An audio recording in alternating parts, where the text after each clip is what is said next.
Let's move on. Now, cockatoos have personalities as flashy and dynamic as their crest. Popular as pets, these birds have won many hearts. But in Sydney, these crafty sulphur-crested cockatoos appear to have entered into a garbage war with humans. Take a look. In the idyllic coastal town of Stanwell Park, south of Sydney, bustling cafes are serving lunch. But as weekend crowds queue for their coffees, a hungry horde of onlookers eagerly wait in the wings. Oh, yeah, it's not too bad actually. As you can see, they keep us company. Yeah, but they seem to be pretty chill, you know. Just got to make sure that we don't leave like food scraps out and that. Like, come and get the scraps as quickly as possible and get them up in the kitchen, you know. Otherwise, they sort of just come down and you know, have a bit of a frenzy. If you're the one who has to interrupt their meal, though, these Australian white cockatoos can get a bit testy. Loud, very persistent, aggressive, definitely. I once tried to shoo one away in front of a supermarket and it was arcing up to me, just wings spread, you know, its little crest thing at the back, like flaring up and, you know, coming at you. It's very gangstery, probably. When waitstaff can clear up the crumbs, the birds have worked out how to get a second helping, by dumpster diving. Scientists say the ability to flip the lids has spread to onlookers, and as humans stepped up the defence of their refuse, new research suggests it sparked an interspecies innovation arms race. When we first started looking at this behaviour, we were already amazed because actually the cockatoos learned how to open the bins.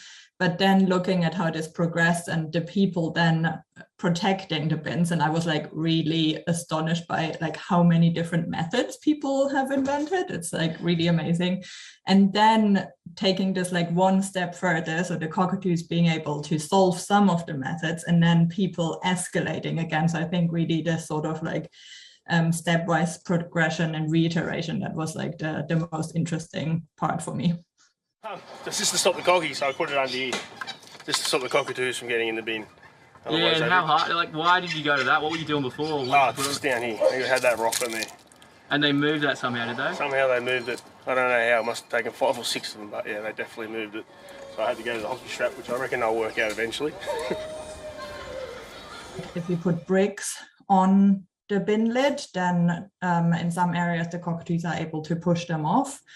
But I don't think that was like immediately. So I think in a lot of suburbs that still works perfectly fine. So of course there is still a lot of dynamic in this whole like behavioral arms race because we don't really know like how it will develop further.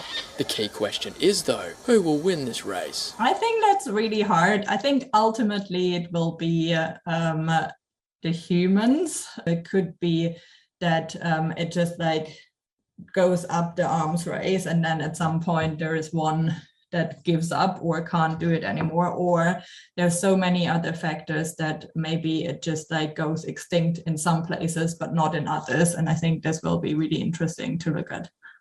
Even if researchers are tipping the humans, locals aren't cocky enough to underestimate their feathered competitors. They're getting more intelligent, they're evolving. Yeah, like if you go back like 5-10 years ago, they didn't know how to open bins, so they're figuring stuff out.